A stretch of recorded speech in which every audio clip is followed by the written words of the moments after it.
అనంతపురంలో గంజాయి విక్రయిస్తున్న నలుగురు యువకులను ఒకటపట్టణ పోలీసులు అరెస్టు చేశారు.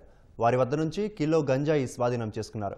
నలుగురికి ప్రభుత్వ ఆసుపత్రిలో వైద్య పరీక్షలు నిర్వహించి అక్కడి నుంచి కోర్టు వరకు కాలినడకన తీసుకెళ్లారు. నలుగురు యువకులు ఇతర ప్రాంతాల నుంచి గంజాయిని కొని అనంతపురంలో విక్రయిస్తున్నట్లు సిఐ వెంకటేశ్వర్లు వెల్లడించారు. అశోక్ నగర్లోని ఆజాద్ ఫంక్షన్ హాల్ సమీపంలో వారిని పట్టుకున్నట్లు తెలిపారు. గంజాయి అక్రమ రవాణా, విక్రయాలు చేస్తే కఠిన చర్యలుంటాయని సిఐ హెచ్చరించారు. గంజాయి పైన ఉక్కు పదం మోపుతున్నాము. గంజాయి గురించి ఎవరు అమ్మినా కొన్నా వాళ్ళని ట్రాన్స్పోర్టేషన్ చేసినా పిల్లల జీవితాలు భవిష్యత్తు చెడిపోతుంది కాబట్టి దీనిపైన కఠినమైన చర్యలు తీసుకుంటున్నాము. నిన్నటి దినం రాత్రి నలుగురిని అదుపులోకి తీసుకోవడం జరిగింది. ఆ నలుగురి దగ్గర నుంచి 1 కిలో 200 గ్రాములు గంజాయి మేము స్వాధీనం చేసుకున్నాము. ఇందులో ఒక ఇమ్రాన్ అనే వాని పైన ఇంతకుముందు కూడా గంజాయి కేసులు ఉన్నాయి. ఇప్పుడు కొత్తగా వచ్చిన వాళ్ళు 3 ఆటో డ్రైవర్లు, వేరే కూలి పని చేసుకునే వాళ్ళు ఈజీగా డబ్బులు వస్తాయనే ఉద్దేశంతో వీళ్ళు ఈ గంజాయిని తెచ్చుకొని అమ్ముతున్నారు.